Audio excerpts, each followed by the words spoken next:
Perhaps what is about to take place has all happened before. The true sin of the Hydro Archon that Nervilette mentioned, and the original sin cast down on the people of Fontaine by Celestia as recorded on the stone slates. They'll dissolve into the primordial sea but won't cease to exist. Their essence will flow in the seawater, converge, and take the form of an Oceanid. The Hydro Archon was sentenced to death in court, shocking everyone present. Perhaps this means that her sin was actually Fontaine's original sin. Navia fell into the water inside those ruins, and she nearly dissolved. She was surrounded by the people of Poisson in a court within her consciousness, and was forced to take part in a trial meant to make her stay. The eruption of the primordial sea at the fortress of Meripede was the surest sign that the prophecy was about to come to pass no matter what. The stone slate's content can all be verified by recent events. If we combine what we know together, loads of truths should come to light.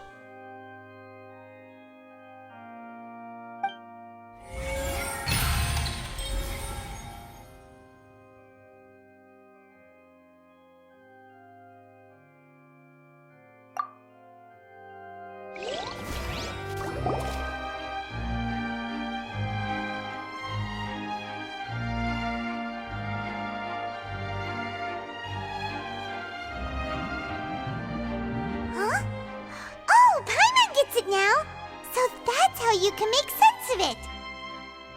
But then it feels like we're going to have to share some truly shocking revelations. Let's hear them.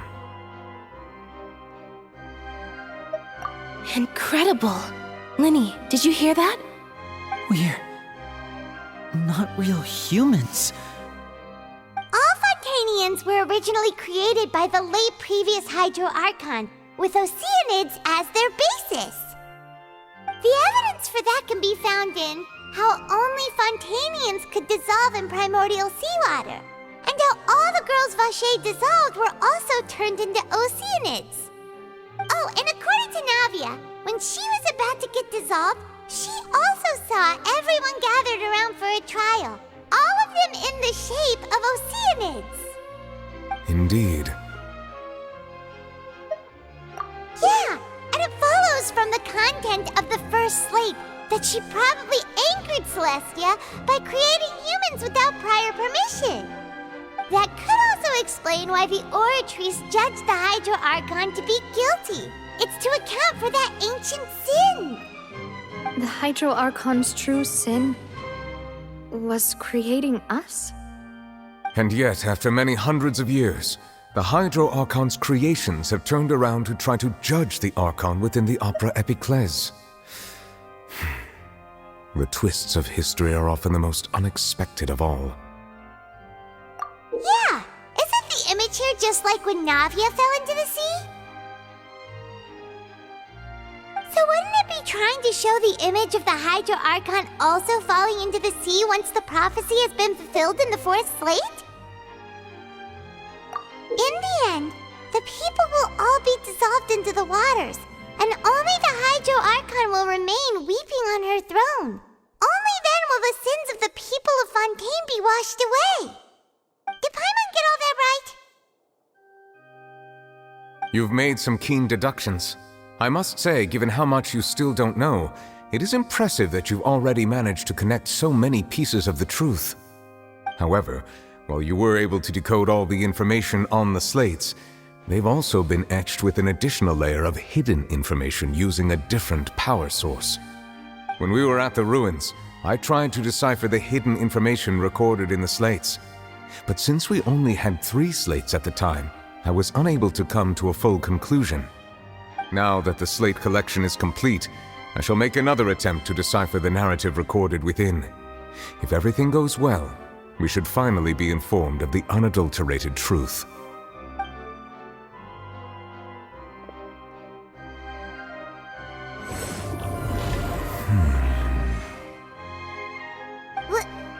Well? Did you get it? I believe I should share this truth not only with you, but with all the people of Fontaine as well. I will try to briefly summarize it for you.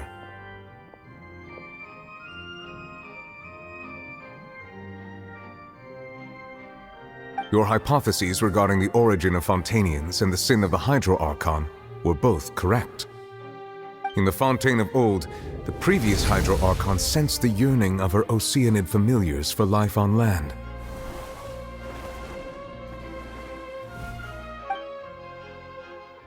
The Oceanids were enamored with the beauty and romanticism of human beings, and wishing to have those experiences for themselves, expressed to the Hydro Archon their desire to become of a similar kind.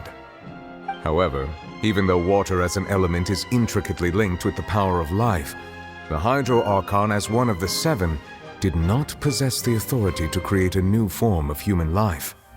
Not one to give in, she eventually found a way to create permanent humanoid bodies for her familiars by appropriating the power of this planet's primordial sea. She poured primordial seawater into the Oceanids' blood vessels, creating humanoid mimics in the process. But if Fontainians were to ever come into direct contact with water from the primordial sea, the power within their bodies would escape these artificial restraints and return to the sea. As a result, their forms would collapse, and they would be reverted to their original forms as Oceanids. Of course, the Hydro Archon never received permission from the heavenly principles to create a new human race. And thus, the Hydro Archon and all of her creations came to shoulder the original sin of appropriating the power of the primordial sea. That is the true history of how the people of Fontaine first came into being. So we were all Oceanids before we turned into human beings? That's way too much information for me. I think I'm just going to pretend that I never heard a single thing. Wait, but if that's the truth, we can't let the Hydro Archon be sentenced to death. After all, her only sin was creating us.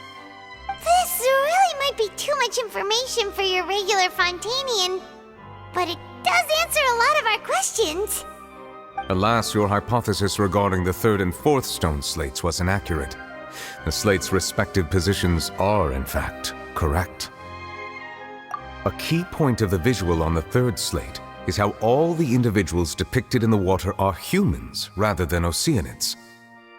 They have not been dissolved, which implies that the water depicted in this slate is not water from the primordial sea.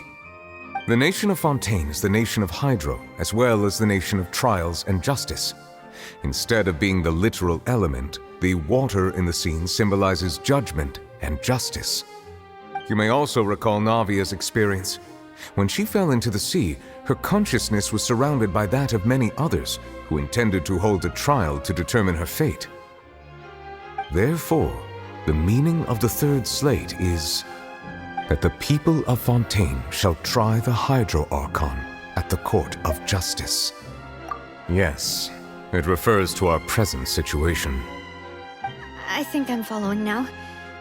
So, what you're saying is, even though we decided to put on this trial to avoid fulfilling the prophecy, in truth, everything we've done has happened exactly as the prophecy foretold.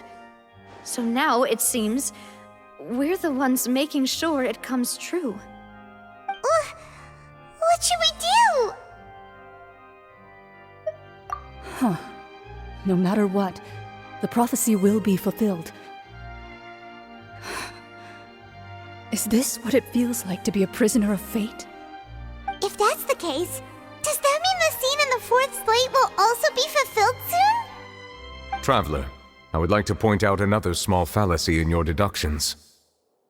About the fourth slate, you probably thought that the eruption of primordial seawater beneath the fortress of Meripede served as the surest sign that the prophecy was about to come to pass, yes?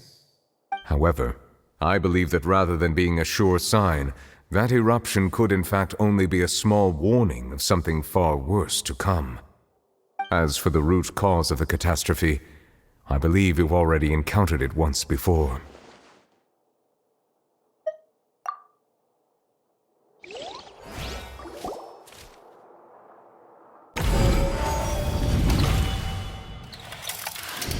This eruption was just a small warning of the things to come. We must find the root cause of the disaster. That doesn't sound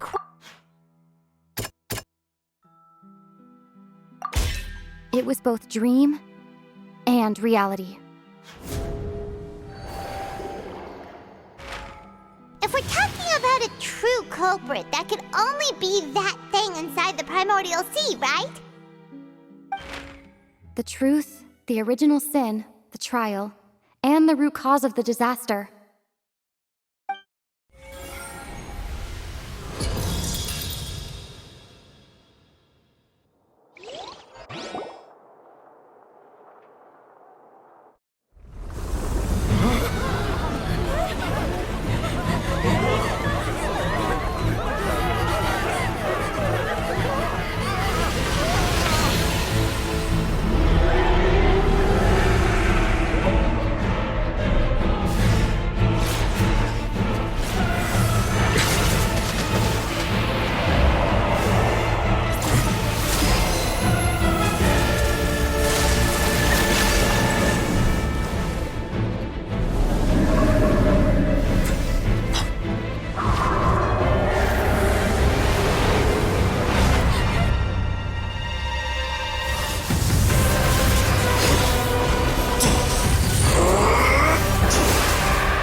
That was way too close!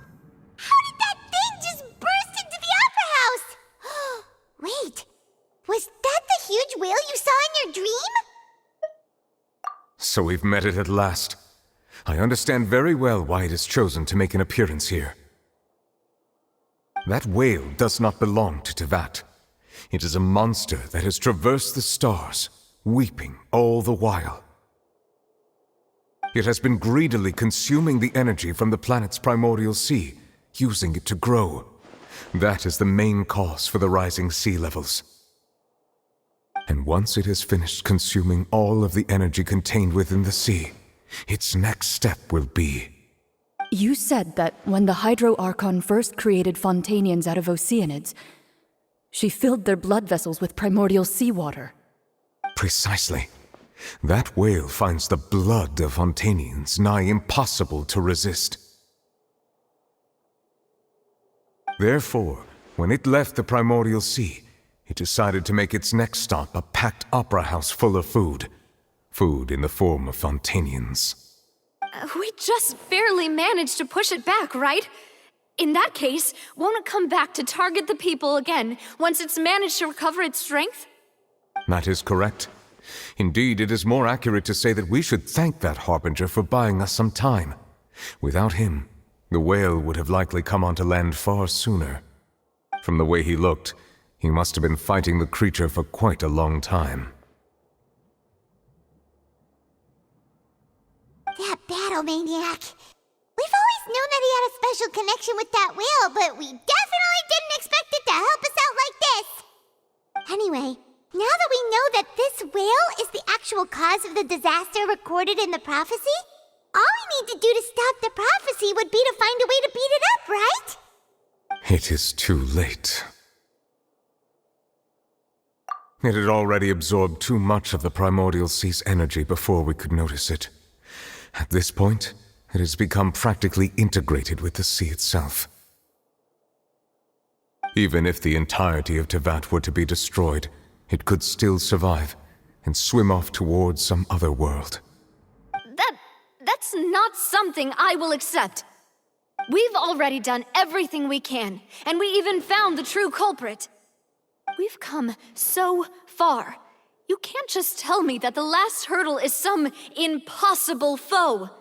That's just not fair. Indeed, that's not how a grand performance should end. I'll fight it to the end, no matter what. So the prophecy will be fulfilled no matter what, huh?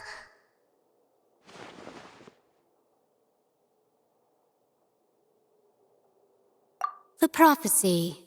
Yes, what has been prophesied will be fulfilled. You may view such things as the history of the future.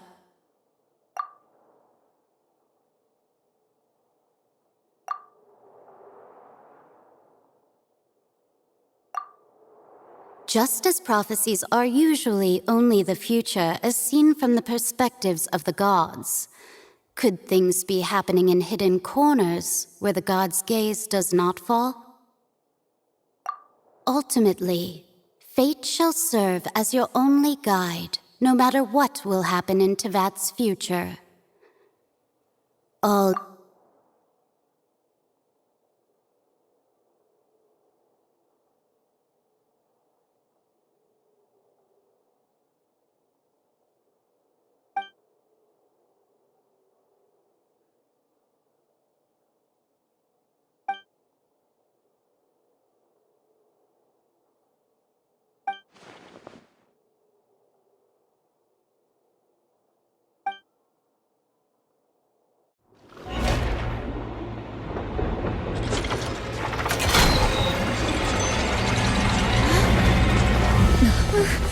What's happening with the oratories?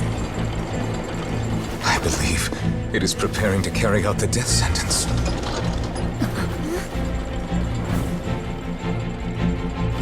Marina!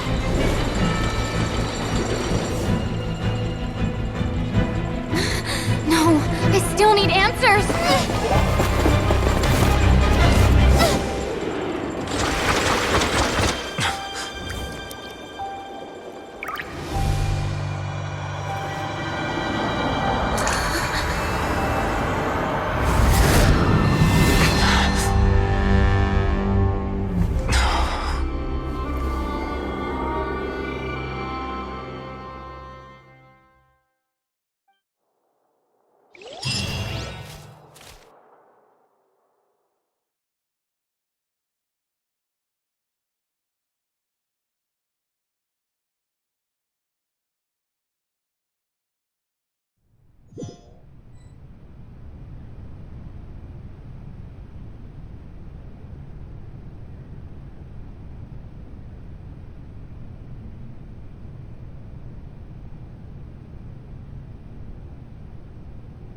You...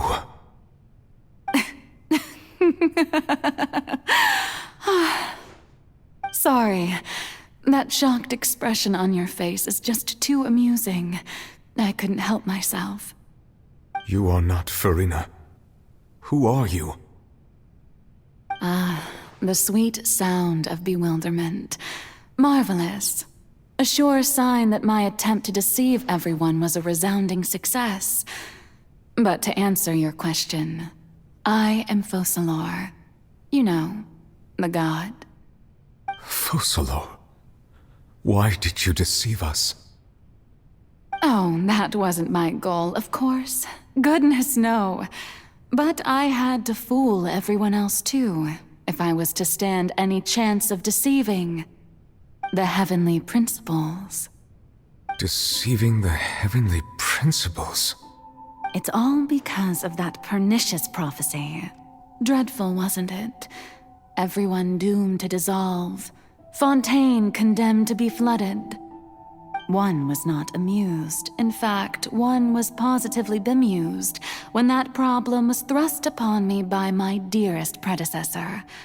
That's the former Hydro Archon Egeria for the uninitiated. It hardly gets more disastrous than a preordained national catastrophe, now does it? She knew full well that the prophecy would surely come to pass.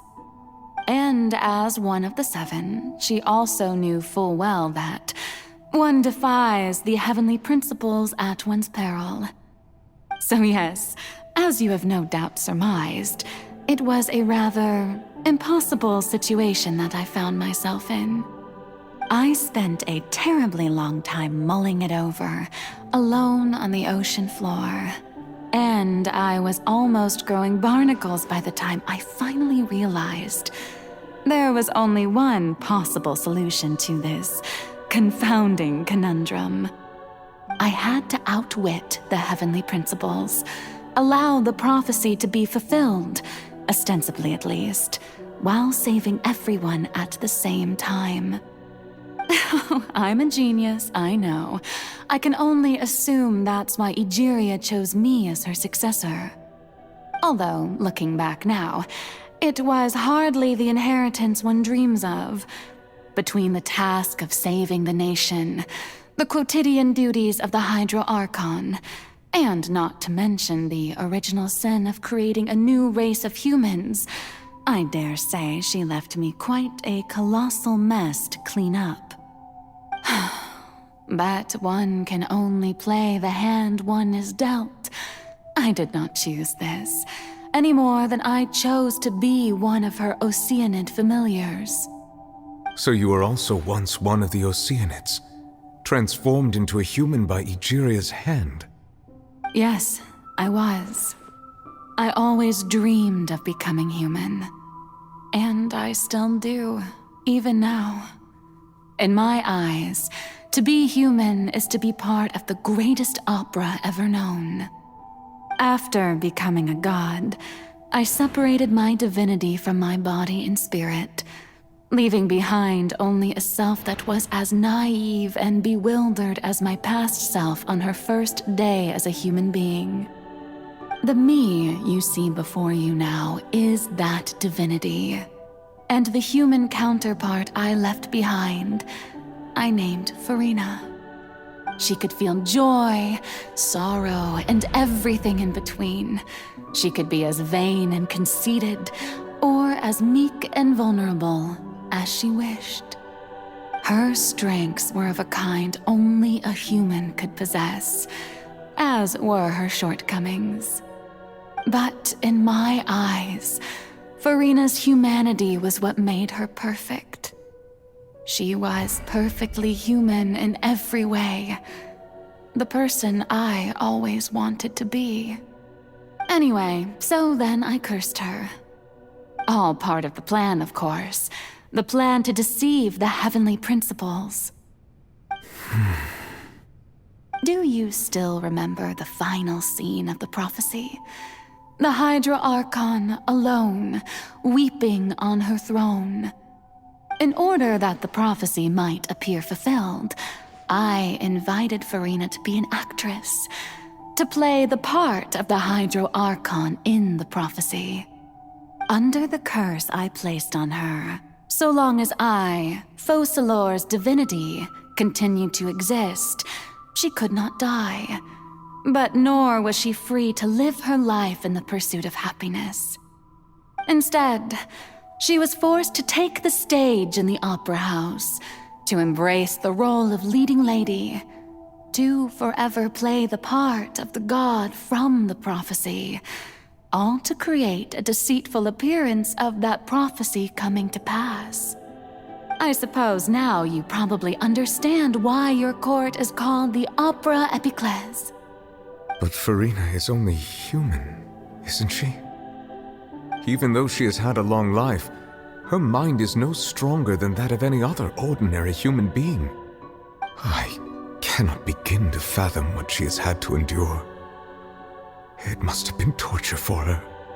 It has indeed. And although she is, in a sense, me in human form, I most definitely owe her an apology for it. It's been 500 years, and all along, she's been playing her part in the most unimaginably long, unbearably lonely, and agonizingly painful opera of all time.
What's the hurry?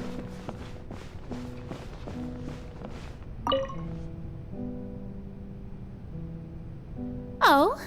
Who permitted you to come onto the stage? Now, I understand your admiration for my august self, but I must ask you to keep to the rules. All right. It is not my intent to reprimand you. There is no need to state your name. Just be off with you. Do not distract me from my performance. Oh, do not jest. Can you not feel it? I am Focalor. The eyes of countless Fontanians are upon me. I must, at all times, display the utmost elegance and nobility.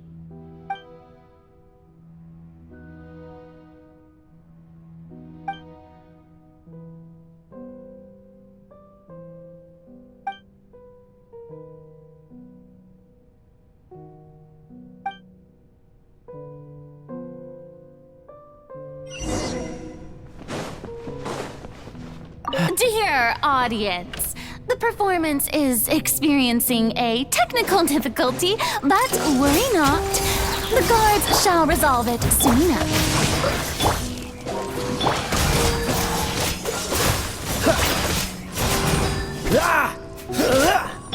Yahoo! Freeze! Brace yourself. Hey, what gives? The audience is still watching me, you know. Guards? Wait, where are the guards?